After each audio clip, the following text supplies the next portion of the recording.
It is Wednesday, June 3rd, and you are looking at a live view of Falcon 9 as it awaits its 9:25 p.m. Eastern Time launch from Cape Canaveral Space Launch Complex 40 in Florida. Hello from SpaceX headquarters in Hawthorne, California. My name is Jesse Anderson, and I'm a lead manufacturing engineer here at SpaceX. You're watching a live webcast for our 8th Starlink mission and our 9th mission this year. To date, we've launched over 420 Starlink satellites to orbit.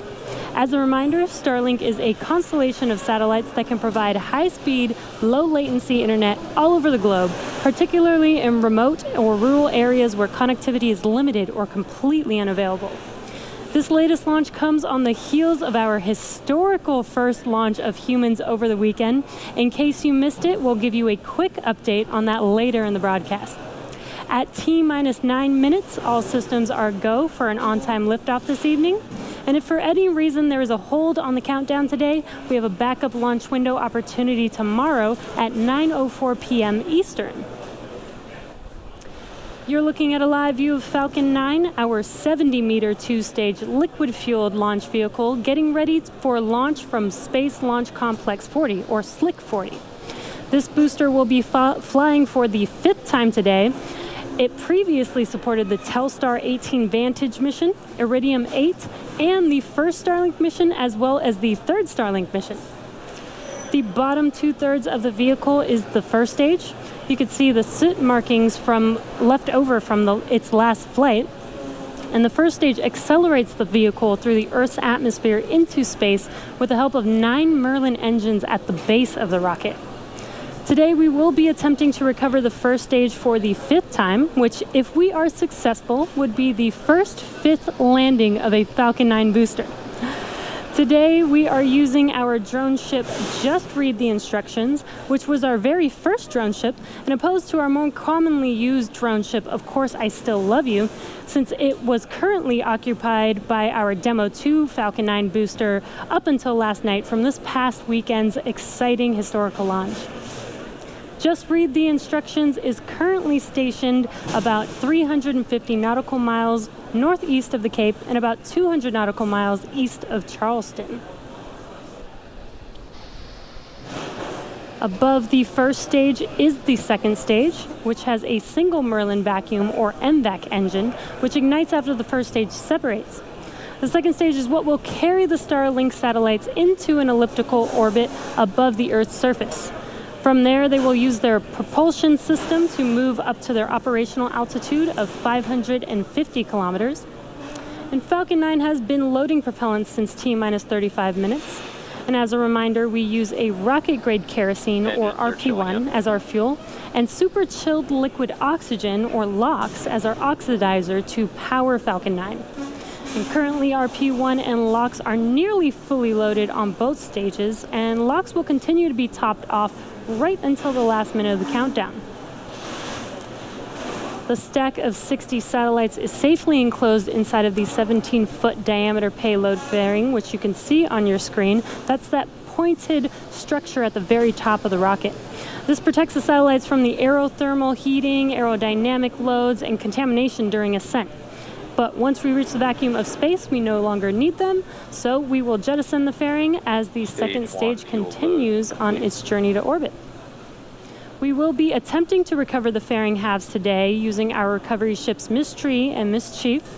At approximately T plus 40 minutes, the team will perform a poll to confirm if we're all good to make a catch attempt, and weather plays a factor as well as telemetry of the fairing, its altitude, position, and speed.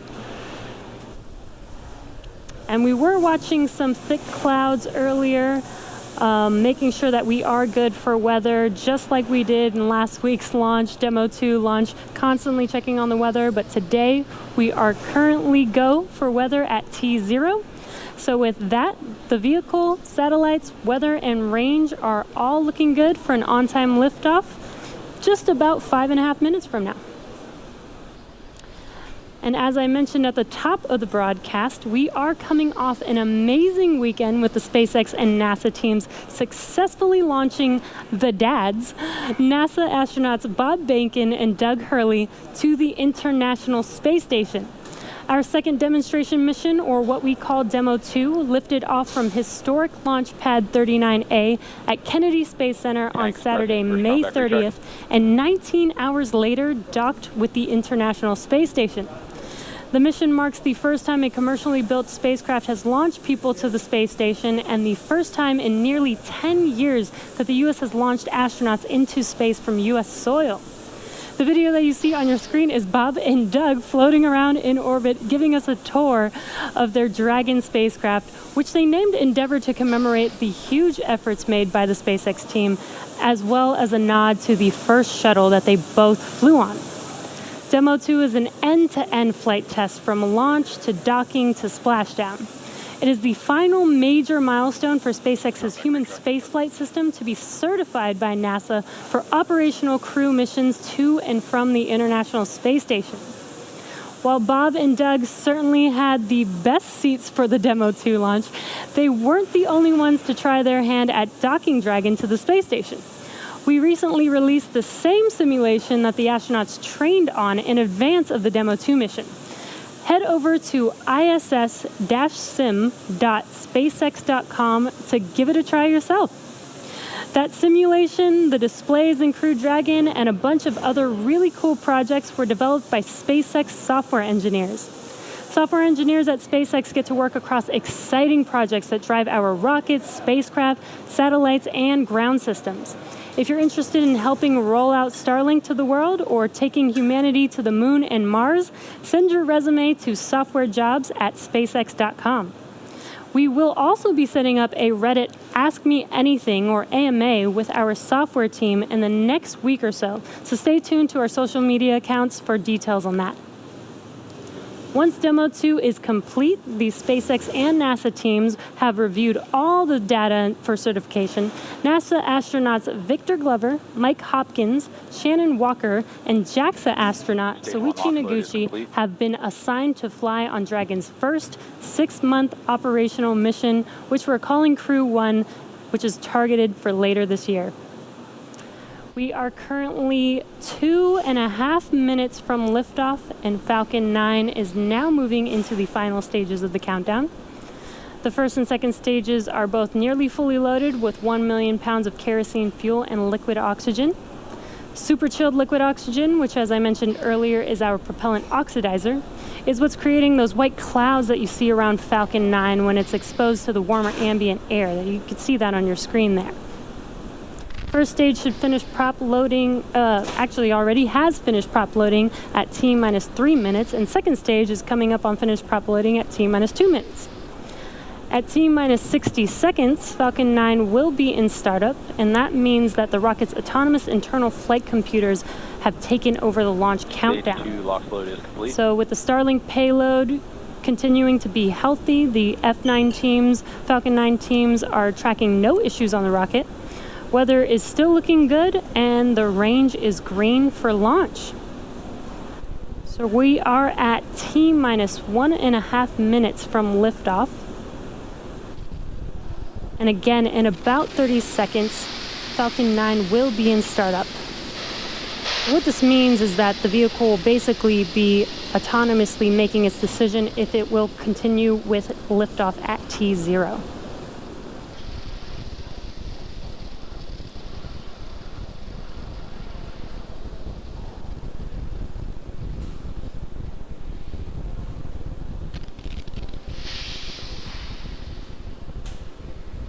Falcon 9 is in startup. And there's that call out that Falcon 9 is in startup.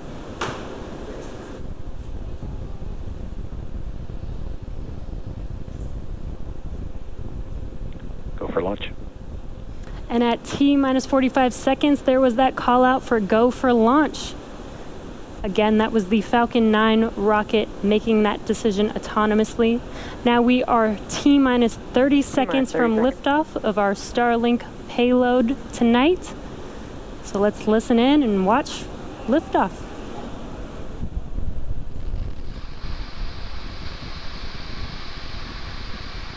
T-minus 15 seconds.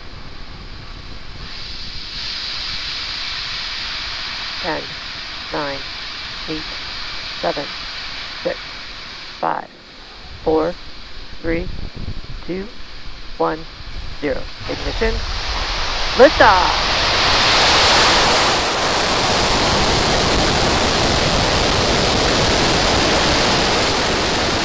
Falcon 9 pitching down range.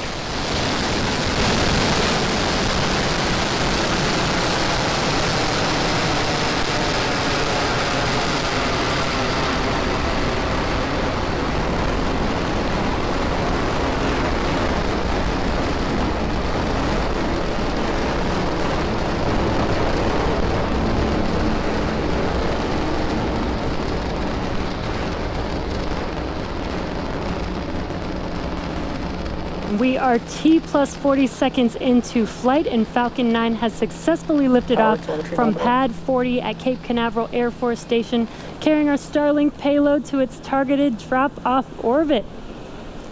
Moments ago, we did throttle down our engines in preparation for Max Q, and that is the maximum aerodynamic pressure, which is the largest structural load that the vehicle will see.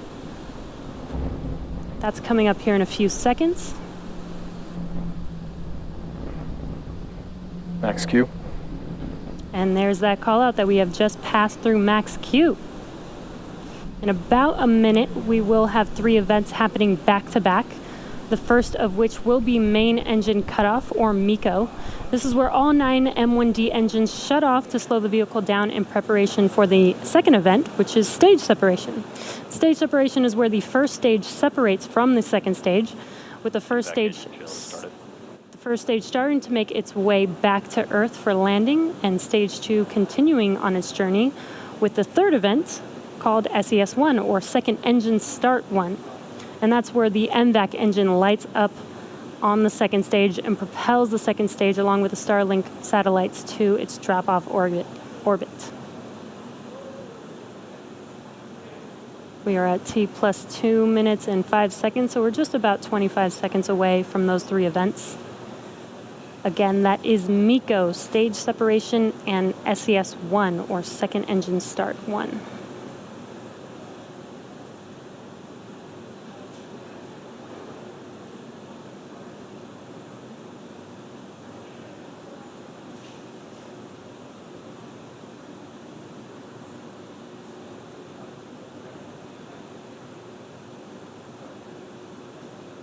MECO. Stage separation confirmed.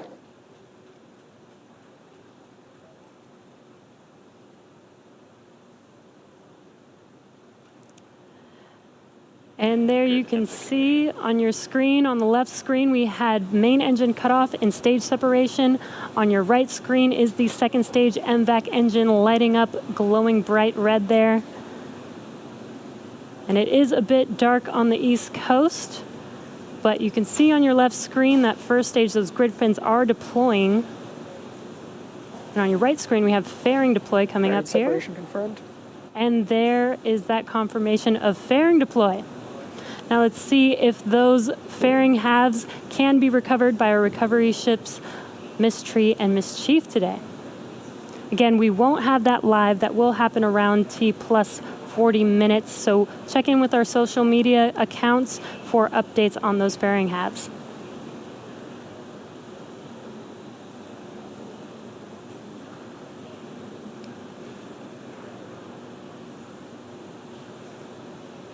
And stage 2 still looking nominal. Again, that is what you see on your right screen. Stage 1 is making its way back. Acquisition of signal, Bermuda. And as the first stage makes its way back to Earth, it will perform 2 burns, the first of which will be the entry burn, and that is where 3 of the 9 M1D engines reignite, and this helps slow the vehicle down as it re-enters back into the upper part of the Earth's atmosphere. And finally will be the second and final burn is the landing burn. And this is a single engine burn. That's the Center E9 engine that reignites and brings the vehicle all the way down, very, very rapidly slows the vehicle down so that it can touch down and land on the drone ship. Again, we are attempting to land the first stage today on just read the instructions. as our Of Course I Still Love You drone ship was occupied with our Demo 2 vehicle from over the weekend Vehicle's up on until nominal last night. trajectory.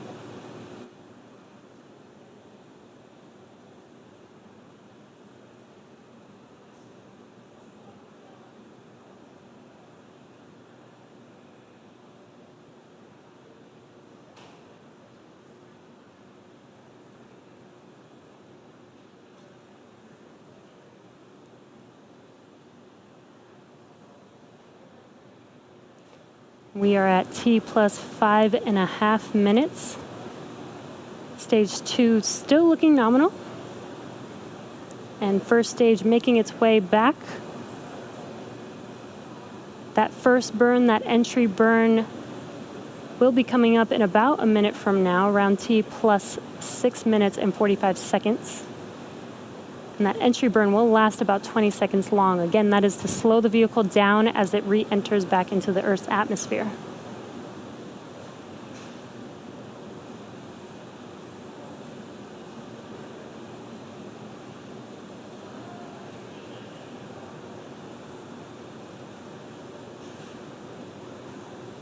Stage 2 on your right screen, still on a nominal trajectory. And on your left screen, it is a little bit dark. It is nighttime on the East Coast, but we should see that screen light up with that entry burn, those 3 engines reigniting.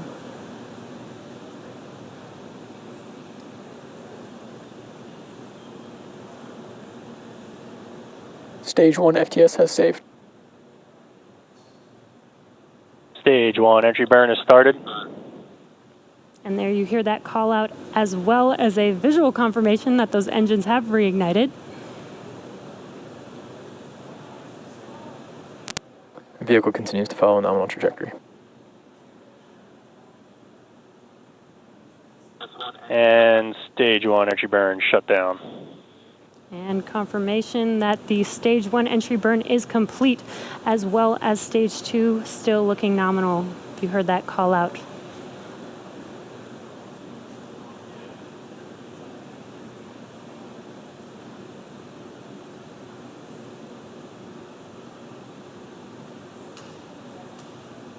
Coming up next is the landing burn around T plus 8.5 minutes, around 8 minutes and 24 seconds. Looks like we lost that live view of the first stage coming down, but that is expected. So hopefully we can get that live view back. Right now, Stage 1 is transonic.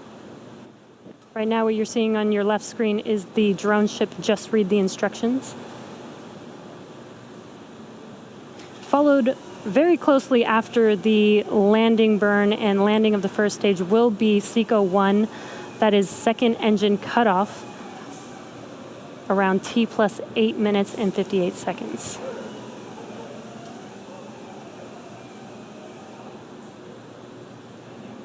Stage 1 landing burn is started. Terminal guidance.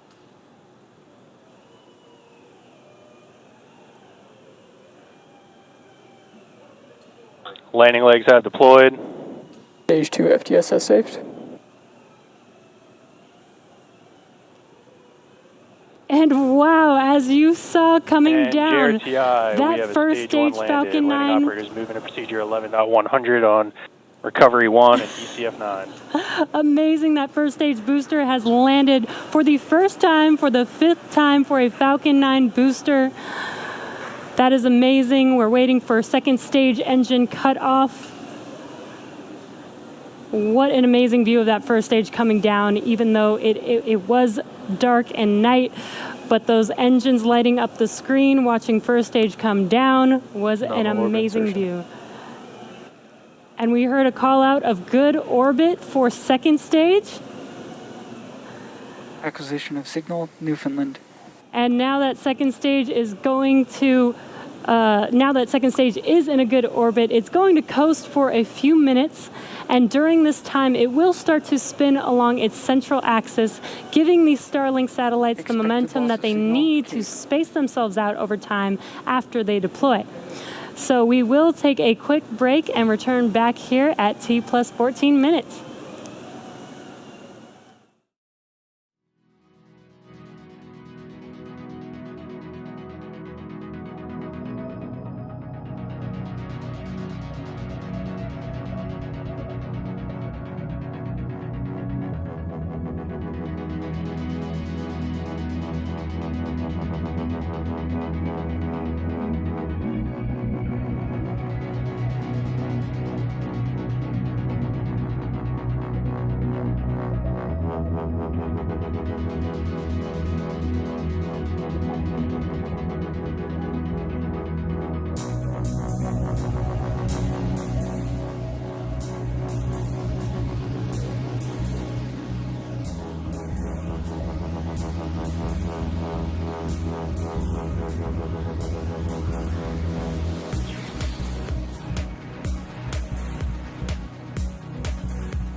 Welcome back to the webcast for Starlink. So far we had an on-time liftoff tonight. Stage 1 successfully separated from Stage 2 and made its way back to land on our drone ship. Just read the instructions, which was the first time a booster has landed for a 5th time in SpaceX history. So very exciting. Stage 2 is still nominal. And now we are coming up on deployment of the Starlink satellite shortly here in about 40 seconds or so. And we firmly believe in the importance of a natural night sky for all of us to enjoy, which is why we have been working with leading astronomers around the world to better understand the specifics of their observations and engineering changes we can make to reduce satellite brightness. One measure we're taking to accomplish this is by adding a deployable visor to the satellite to block sunlight from hitting the brightest parts of the spacecraft. Now let's listen into that call out for payload deploy.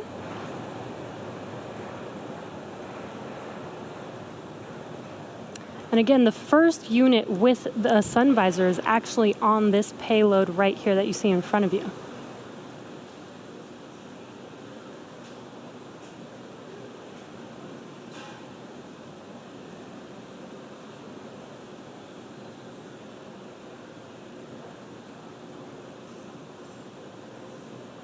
Payload deploy confirmed. And there is that confirmation. We got a live view as it was deploying from the vehicle. Those Starlink satellites are making their way, separating from second stage right in front of you right now. Shortly, they will deploy their solar array, and over the next few days and weeks, they will distance themselves from each other and use their onboard ion thrusters to make their way to their operational orbit. And also, just to note, tomorrow is June 4th. That was actually the anniversary of our first Falcon flight. 10-year anniversary of our first flight, so very exciting time. First Falcon 9 flight, so very, very exciting times. And that brings our webcast to a close. Follow our website and social media platforms for updates on our next missions and milestones. And as the work goes on to build a better, more exciting future, please stay safe, stay healthy, and we'll see you at the next launch.